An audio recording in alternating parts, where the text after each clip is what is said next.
నమస్కారం NSTV news కి స్వాగతం. హెడ్లైన్ చూద్దాం.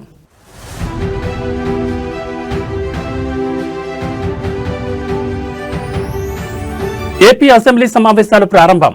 వైద్య సౌకర్యాలపై చర్చ.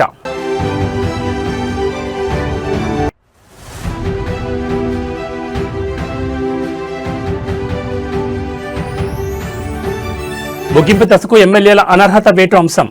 నేడు స్పీకర్ ముందుకు దానం నాగేందర్ కేసు.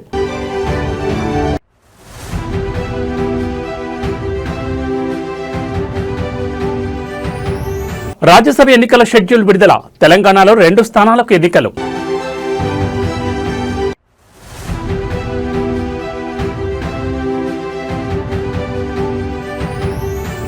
ఈ నెల 23న కేబినెట్ భేటీ. అసెంబ్లీ బడ్జెట్ సమావేశాల నిర్వహణపై చర్చ.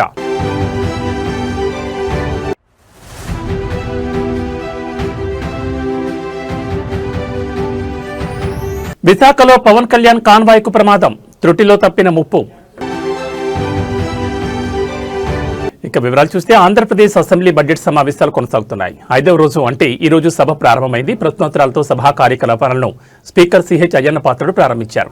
అంతకుముందు ఆయన మాట్లాడుతూ అసెంబ్లీలో ఆడియో వ్యవస్థలో సాంకేతిక లోపం ఉందన్నారు. ఈ నేపథ్యంలో అందుకు ప్రత్యామ్నాయ వ్యవస్థ ఏర్పాటు చేసినట్టు తెలిపారు.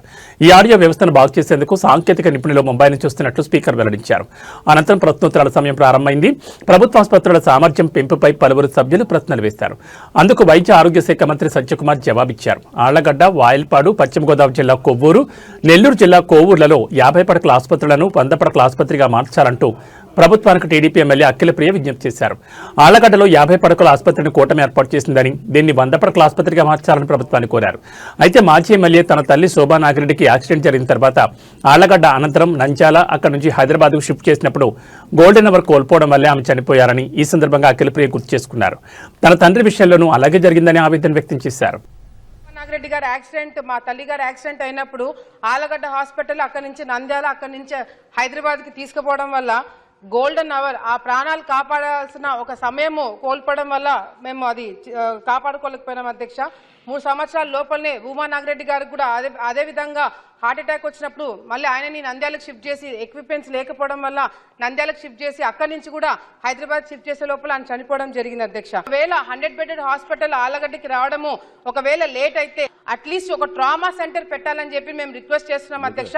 కొవ్వూరుని 100 పడకలు కాదు జిల్లా హాస్పిటల్ చేయవలసిన అవసరం ఉందని చెప్పని కూడా గౌరవ కలెక్టర్ గారు కూడా ఆ రోజు కలెక్టర్ కాన్ఫరెన్స్ కూడా చెప్పడం జరిగింది అధ్యక్ష. కొవ్వూరు నియోజకవర్గంలో ఉన్న 50 పడకల హాస్పిటల్ ని అప్గ్రేడ్ చేయాలని 100 పడకల హాస్పిటల్ గా మీ ద్వారా మంత్రి గారికి విన్నవించుకుంటున్నాను అధ్యక్ష. 100 బెడ్, వాయిల్పాడ్ 100 బెడ్ ఇచ్చారు.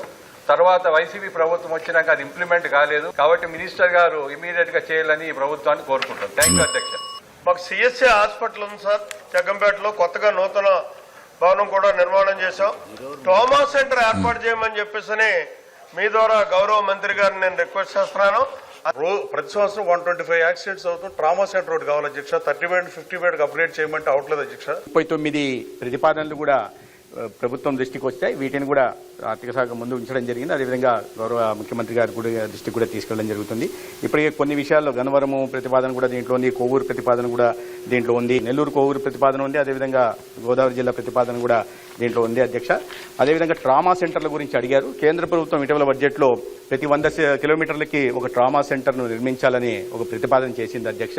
కేంద్రం నుంచి కూడా సహకారం అందిస్తుంది కాబట్టి ఖచ్చితంగా గౌరవ శాసనసభ్యుల కోరిక మేరకు ఆ ఆసుపత్రుల్లో ట్రామా సెంటర్లు నిర్మాణం ప్రయత్నం చేస్తాం. ఈ ప్రాణం విలువైందిగా కూటమి ప్రభుత్వం భావిస్తుంది అధ్యక్ష. అందుకని దీన్ని దృష్టిలో పెట్టుకుని ఒక కొత్త పాలసీ తీసుకొచ్చి 50 పడకల కన్నా తక్కువ ఉన్న నియోజకవర్గాన్ని గుర్తించి పీపీపీ మోడల్లో ఒక 100 పడకల మల్టీ స్పెషాలిటీ ఆసుపత్రిని కూడా నిర్మించాలనే ప్రతిపాదన ఉంది. దాని గురించి ఇప్పటికే 61 అసెంబ్లీ నియోజకవర్గాల్ని మొదటి దశలో గుర్తించడం జరిగింది. ఆ పాలసీ 1-2 నెలల్లో పాలసీ రోల్అవుట్ అయిన తర్వాత ఈ ఉన్న వాటిని ఎగ్జిస్టింగ్ ప్రభుత్వ హెల్త్ పబ్లిక్ సెక్టార్లో ఉంటున్న హెల్త్ సెక్టార్ ఉంటున్న వాటిని అప్గ్రేడేషను, అదేవిధంగా పీపీపీ మోడల్లో మల్టీ స్పెషాలిటీ ఆసుపత్రులు కూడా నిర్మించి ప్రజల ప్రాణాలు పోకుండా కాపాడుకునే ప్రయత్నం చేస్తామని.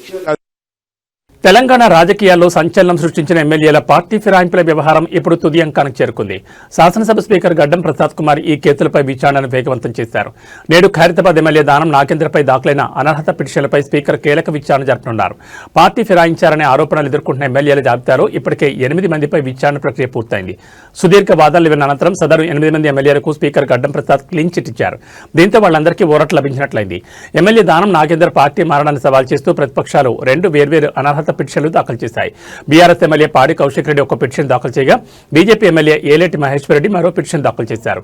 ఈ 2 పిటిషన్లను నేడు స్పీకర్ తన ఛాంబర్లో విచారించి ఇరుపక్షాల వాదనలు విననున్నారు.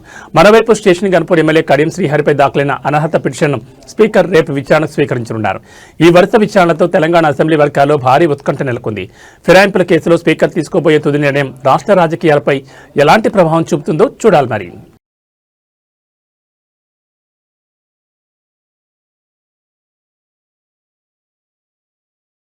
ఢిల్లీ మీటింగ్ ఇప్పుడు రాష్ట్ర మంత్రుల్లో హాట్ టాపిక్ గా మారింది. ఈ నెల 19న ఏఐసీసీ నేతలు, సీఎం, పీసీసీ చీఫ్తో పాటు మంత్రులతో ఢిల్లీలో సమావేశం కానున్నారు. రాష్ట్రాల్లో పార్టీ, ప్రభుత్వ పరిస్థితులపై సమీక్షించనున్నారు. వారి వద్ద ఉన్న ప్రోగ్రెస్ రిపోర్ట్ ఆధారంగా ఒక్కో మంత్రిని విడివిడిగా పిలిచి మాట్లాడనున్నారు.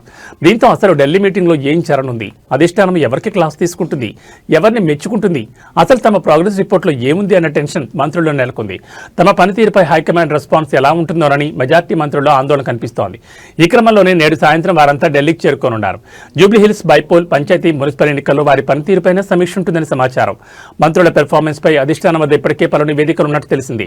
మంత్రులు, పార్టీ అధ్యక్షుడి పనితీరుపై పార్టీ ఇన్ఛార్జ్ మీనాక్షి నటరాజన్ ఎప్పటికప్పుడు నివేదికలు సమర్పిస్తున్నారు. ఈ మధ్య ఢిల్లీ పర్యటనలో భాగంగా సీఎం రేవంత్ సైతం మినిస్టర్ల పెర్ఫార్మెన్స్ పై హైకమాండ్కు నివేదిక ఇచ్చినట్టు తెలుస్తోంది. అధిష్టానం సైతం ఆ 2 నివేదికలతో సంబంధం లేకుండా ప్రత్యేక దూతల ద్వారా మరో నివేదిక తెప్పించుకున్నట్లు ప్రచారం జరుగుతోంది. వాటన్నిటిని స్టడీ చేసిన ఏఐసీసీ నేతలు మంత్రుల పనితీరుపై ఓ అవగాహనకు వచ్చినట్టు సమాచారం. ఈ సందర్భంగా ఒక్కొక్క మంత్రిని విడిగా పిలిచి ఆ నివేదికల్లోని నెగిటివ్ అంశాలపై వివరణ తీసుకునే అవకాశం ఉందని ప్రచారం జరుగుతోంది. కొంతమంది మంత్రులకు వ్యతిరేకంగా అధిష్టానానికి ఫిర్యాదులు సైతం అందినట్టు తెలిసింది. అందులో సహచార మంత్రుల కంప్లైంట్స్ సైతం ఉన్నట్లు సమాచారం. వీటన్నింటిపై అధిష్టానం వివరణ తీసుకునే ఛాన్స్ ఉంటుందనే చర్చ పార్టీ వర్గాల్లో జరుగుతోంది.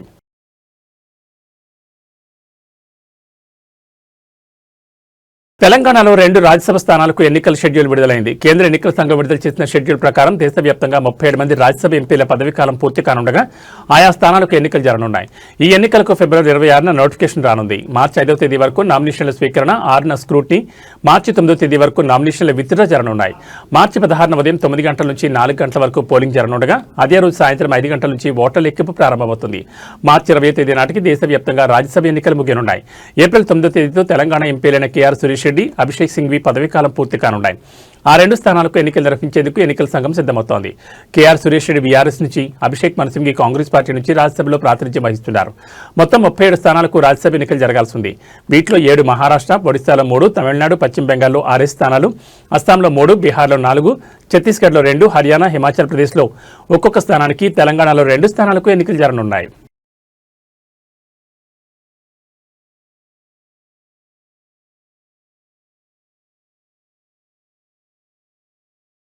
తెలంగాణ రాష్ట్ర ప్రభుత్వం ప్రతిష్టాత్మకంగా భావిస్తున్న 2026-27 వార్షిక బడ్జెట్ రూపకల్పన ప్రక్రియ చివరి దశకు చేరుకుంది. ఈ నేపథ్యంలో ముఖ్యమంత్రి రేవంత్ రెడ్డి అధ్యక్షతన ఈ నెల 23 మధ్యాహ్నం 3 గంటలకు సచివాలయంలో రాష్ట్ర మంత్రివర్గ సమావేశం జరగనుంది. అసెంబ్లీ బడ్జెట్ సమావేశాల నిర్వహణ, నిధుల కేటాయింపులు, కొత్త పథకాల అమలుపై ఈ భేటీలో ప్రభుత్వం కీలక నిర్ణయాలు తీసుకోనుంది. ఈ కేబినెట్ సమావేశంలో ప్రధానంగా ఫిబ్రవరి 26 నుంచి ప్రారంభం కానున్నట్లు సమాచారం ఉన్న అసెంబ్లీ బడ్జెట్ సమావేశాల షెడ్యూల్ ఖరారు చేయనున్నారు. సుమారు 10 నుంచి 15 రోజుల పాటు ఈ సమావేశాలు నిర్వహించాలని ప్రభుత్వం భావిస్తోంది. అంతేకాకుండా వివిధ ప్రభుత్వ శాఖల వారీగా నిధుల కేటాయింపులు, ముఖ్యంగా సాగునీటి ప్రాజెక్టులు, విద్య, వైద్య రంగాలకి ఇవ్వాల్సిన ప్రాధాన్యతపై చర్చించనున్నారు. వీటితో పాటు ఎన్నికల హామీలైన 6 గ్యారంటీల అమలుకు సంబంధించి బడ్జెట్లో భారీగా నిధులు కేటాయించే అవకాశం ఉంది. మహాలక్ష్మి, ఇందిరమ్మ ఇళ్లు, గృహజ్యోతి వంటి పథకాలకు అవసరమైన ఆర్థిక వెసులుబాటుపై కేబినెట్ తుది నిర్ణయం తీసుకోనుంది. రాష్ట్రంలో కొత్తగా అమలు చేయాలని భావిస్తున్న కొన్ని సంక్షేమ పథకాలపై కూడా ఈ సమావేశంలో స్పష్టత వచ్చే ఛాన్స్ ఉంది. గత బడ్జెట్ కంటే ఈసారి కేటాయింపులు మరింత వాస్తవిక దృక్పథంతో ప్రజల అవసరాలకు అనుగుణంగా ఉండేలా ఆర్థిక శాఖ కసరత్తు చేస్తోంది. కేంద్రం నుంచి రావాల్సిన నిధులు, రాష్ట్ర స్వంత ఆదాయ వనరులపై కూడా మంత్రులు సమీక్షించనున్నారు. ఇప్పటికే డిప్యూటీ సీఎం, ఆర్థిక శాఖ మంత్రి మల్లు భట్టి విక్రమార్క అన్ని శాఖల అధికారులతో వరుస సమావేశాలు నిర్వహించి బడ్జెట్ ప్రతిపాదనలను సిద్ధం చేశారు. కేబినెట్ ఆమోదం పొందిన తర్వాత ఫిబ్రవరి చివరి వారంలో లేదా మార్చి మొదటి వారంలో బడ్జెట్ను శాసనసభలో ప్రవేశపెట్టే అవకాశం ఉంది.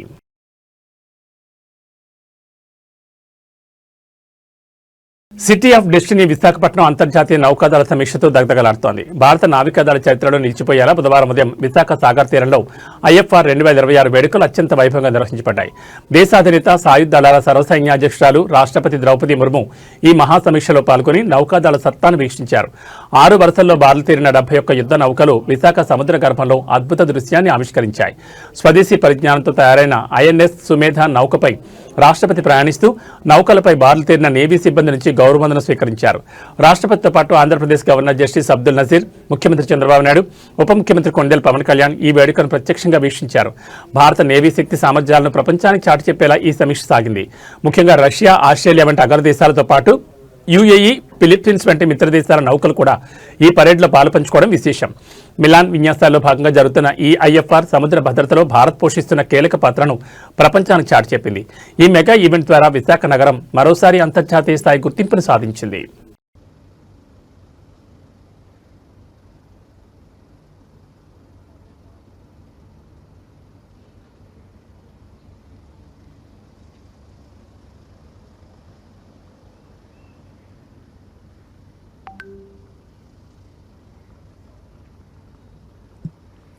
Ladies and gentlemen, you are requested to rise for the national song and national anthem. देवियों और सज्जनों, आपसे अनुरोध है कि राष्ट्रीय गीत और राष्ट्रगान के सम्मान में अपने अपने स्थान पर खड़े हो जाएं।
ముఖ్యమంత్రి రేవంత్ రెడ్డి ఆదేశాలతో హైదరాబాద్ లో పారిశుద్ధ్యంపై అధికారులు ప్రత్యేక దృష్టి సారించారు. GHMC commissioner Karnan, additional commissioner Ravikiran తో కలిసి చార్మినార్, మక్కా మసీద్, మదీనా ప్రాంతాల్లో క్షేత్రస్థాయిలో పర్యటించారు.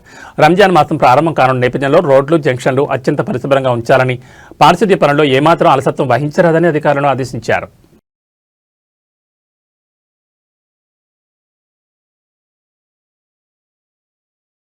మంచిర్యాల జిల్లా కేతనపల్లిలో హైటెన్షన్ వాతావరణం నెలకొంది. స్థానిక బీఆర్ఎస్ నేత మాజీ ఎమ్మెల్యే బాలకసుమన్ నివాసం వద్ద భారీగా పోలీసులు మోహరించారు.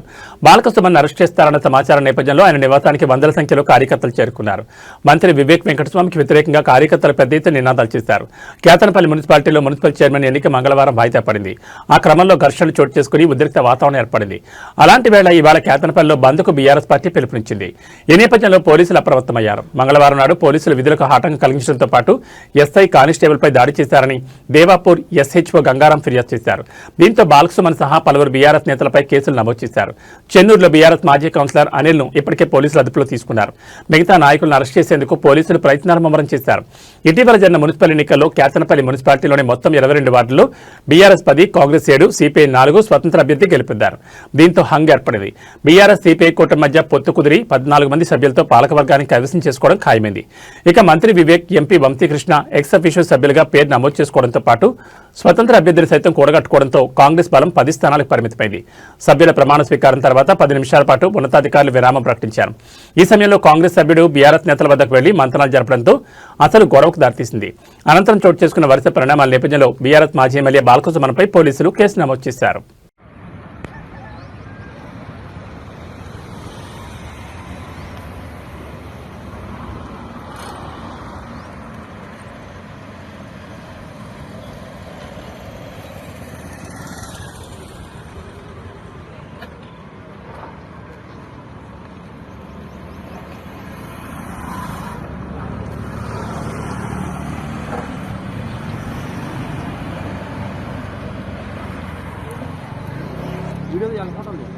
Video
AP deputy CM Pawan Kalyan కాన్వాయ్కు స్వల్ప ప్రమాదం చోటు చేసుకుంది. బుధవారం ఉదయం విశాఖపట్నంలోని సిరిపురం నుండి పెద్దవాల్తేరు వైపు వెళ్తుండగా 3 టౌన్ పోలీస్ స్టేషన్ సమీపంలో కాన్వాయ్లోని ఒక వాహనం ఒక్కసారిగా సడన్ బ్రేక్ వేసింది.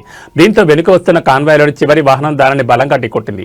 ఈ ఘటనలో వాహనం ముందు భాగం స్వల్పంగా దెబ్బతిన్నప్పటికీ ఎవరికీ ఎలాంటి గాయాలు కాకపోవడంతో అధికారులు, భద్రతా సిబ్బంది ఊపిరి పీల్చుకున్నారు. ఇదిలా ఉంటే ప్రమాదం జరిగిన సమయంలో పవన్ కళ్యాణ్ కాన్వాయ్లో లేకపోవడం గమనార్హం. ఆయనను పికప్ చేసుకోవడానికి రాడిసన్ బ్లూ హోటల్కు కాన్వాయ్ వెళ్తుండగా ఈ సంఘటన చోటు చేసుకుంది. ప్రమాద సమాచారం అందుకున్న వెంటనే పోలీసులు ఘటనా స్థలానికి చేరుకుని దర్యాప్తు చేపట్టారు. మధ్యాహ్నం జరగబోయే అధికారిక కార్యక్రమాలకు హాజరయ్యేందుకు ఆయన విశాఖకు వచ్చినట్లు సమాచారం.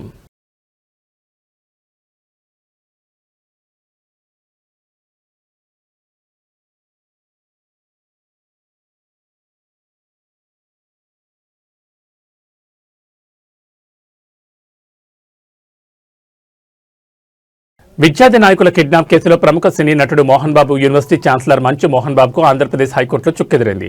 ఈ కేసులో తనను అరెస్ట్ చేయకుండా మధ్యంతర ఉత్తర్వులు ఇవ్వాలంటూ ఆయన దాఖలు చేసిన అనుబంధ పిటిషన్ను న్యాయస్థానం మంగళవారం కొట్టివేసింది. అరెస్టుతో పాటు తదుపరి చర్యలు నిలుపుదల చేయాలన్న ఆయన అభ్యర్థనను తోసిపుచ్చింది. ఈ వ్యాజ్యంపై జస్టిస్ వెంకట్ జ్యోతిర్మయి విచారణ చేపట్టారు. కిడ్నాప్ ఘటనకు ముందు ఆ తర్వాత కూడా కేసులో ప్రధాన నిందితుడైన యూనివర్సిటీ పీఆర్ఓ సతీష్తో మోహన్ బాబు ఫోన్లో మాట్లాడారని, మెసేజ్లు కూడా పంపుకున్నారని పోలీసుల తరపు న్యాయవాది కోర్టుకు తెలిపారు. ఈ కాల్స్ మెసేజ్లకు సంబంధించిన ఫోరెన్సిక్ ల్యాబ్ నివేదిక ఇంకా రావాల్సిందని పేర్కొన్నారు. ఈ వాదనలను పరిగణలో తీసుకున్న న్యాయమూర్తి ఫోరెన్సిక్ నివేదిక రానున్న నేపథ్యంలో ఈ దశలో మధ్యంతర ఉత్తర్వులు జారీ చేయలేమని స్పష్టం చేశారు. కేసులో లోతైన విచారణ జరపాల్సిందని పేర్కొంటూ ఎఫ్ఐఆర్ను కొట్టివేయాలని మోహన్ బాబు దాఖలు చేసిన ప్రధాన పిటిషన్పై విచారణను మార్చి 3వ తేదీకి వాయిదా వేశారు. మోహన్ బాబు యూనివర్సిటీలో అధిక ఫీజులు వసూలు చేస్తున్నారని ఆరోపిస్తూ నిరసన తెలిపేందుకు వెళ్తున్న విద్యార్థి నాయకులను కిడ్నాప్ చేశారన్న ఆరోపణలపై తిరుచానూరు పోలీసులు ఫిబ్రవరి 3న కేసు నమోదు చేసిన విషయం తెలిసిందే. ఈ కేసులో మోహన్ బాబును A2గా చేర్చారు.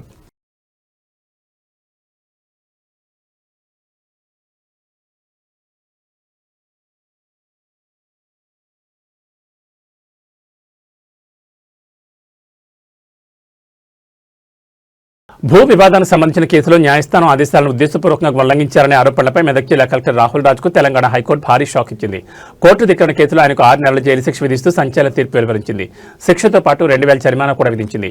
ఉన్నత స్థాయి అధికారికి ఇలాంటి శిక్ష పడడం రాష్ట్ర వ్యాప్తంగా అధికారిక వర్గాల్లో పెను సంచలనం సృష్టించింది. భూ హక్కులకు సంబంధించి ఒక మహిళ దాఖలు చేసిన పిటిషన్ విచారించిన హైకోర్టు వివాదంలోని ఇరు పక్షాలకు నోటీసులు జారీ చేసి క్షేత్రస్థాయిలో సమస్యను పరిష్కరించాలని కలెక్టర్ను ఆదేశించింది. ఈ క్రమంలో న్యాయస్థానం విధించిన గడువు ముగిసినా కలెక్టర్ ఆ దిశగా ఎలాంటి చర్యలు తీసుకోలేదు. దీంతో మహిళ మళ్లీ కోర్టును ఆశ్రయించి కలెక్టర్ తన సమస్యను పట్టించుకోకపోవడమే కాకుండా కోర్టు ఆదేశాలను ఉద్దేశపూర్వకంగా బేఖాతరు చేశారని కోర్టు ధిక్కరణ పిటిషన్ దాఖలు చేశారు. విచారణ చేపట్టిన ధర్మాసనం కలెక్టర్ తీరుపై తీవ్ర ఆగ్రహం వ్యక్తం చేసింది. ఉన్నత న్యాయస్థానం ఇచ్చిన తీర్పులను అమలు చేయకపోవడం న్యాయ వ్యవస్థను అవమానించడమే అని న్యాయమూర్తి తీవ్ర వ్యాఖ్యలు చేశారు. అయితే ఈ తీర్పుపై collector Rahul Raj high court division బెంచ్లో అప్పీల్ చేసే అవకాశం ఉంది.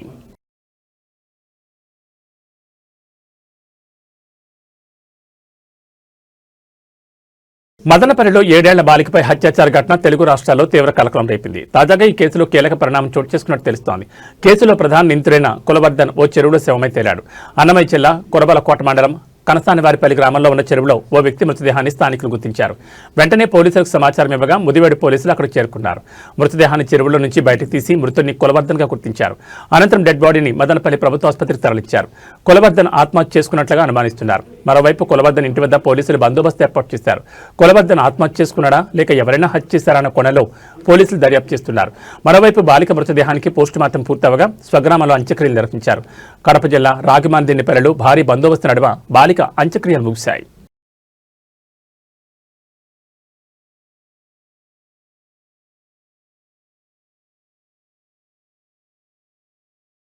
యాదాద్రి భువనగిరి జిల్లా యాదగిరిగుట్టలోని శ్రీ లక్ష్మీ నరసింహస్వామి ఆలయంలో బ్రహ్మోత్సవాలు వైభవంగా ప్రారంభమయ్యాయి. వేద మంత్రాలు మంగళ వాయిద్యాలతో ఆలయంలో ఆధ్యాత్మిక సందడి నెలకొంది.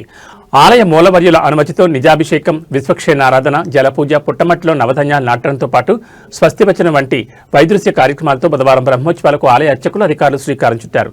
ఉదయం 10 గంటలకు స్వస్తివాచన ఘట్టాన్ని ప్రారంభించారు. సకల దేవకోటిని ఉత్సవాలకు విచ్చేసి సర్వలోకాలకు క్షేమాన్ని కలిగించమని వేడుకునే కార్యక్రమం పాంచారాత్రగ్రమ శాస్త్ర ప్రకారం జరిపారు. తొలి పూజల్లో కలెక్టర్ హనుమంతరావు, ఆలయ అనువంశిక ధర్మకర్త భాస్కరాయని నరసింహమూర్తి, ఈవో భవానీ శంకర్, టీఈఓ భాస్కర్ శర్మ, ప్రధాన అర్చకులు కాండూరి వెంకటాచార్యులు, ఆలయ అధికారులు, అర్చకులు పాల్గొన్నారు. లక్ష్మీ నరసింహస్వామి వార్షిక బ్రహ్మోత్సవాలు బుధవారం నుంచి ఈ నెల 28 వరకు జరగనున్నాయి.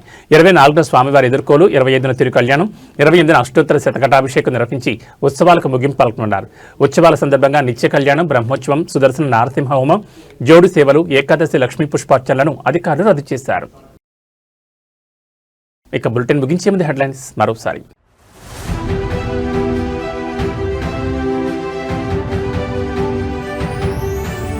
ఏపీ అసెంబ్లీ సమావేశాలు ప్రారంభం, వైద్య సౌకర్యాలపై చర్చ.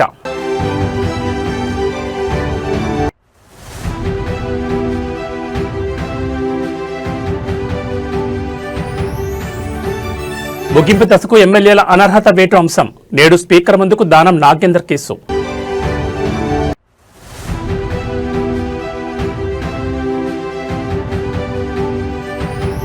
రాజ్యసభ ఎన్నికల షెడ్యూల్ విడుదల, తెలంగాణలో 2 స్థానాలకు ఎన్నికలు.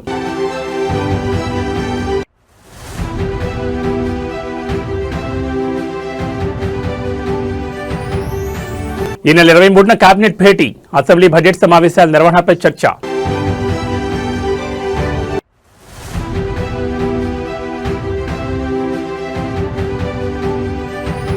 విశాఖలో పవన్ కళ్యాణ్ కాన్వాయ్కు ప్రమాదం, త్రుటిలో తప్పిన ముప్పు. ఇవి బులెటిన్ విశేషాలు. నమస్కారం.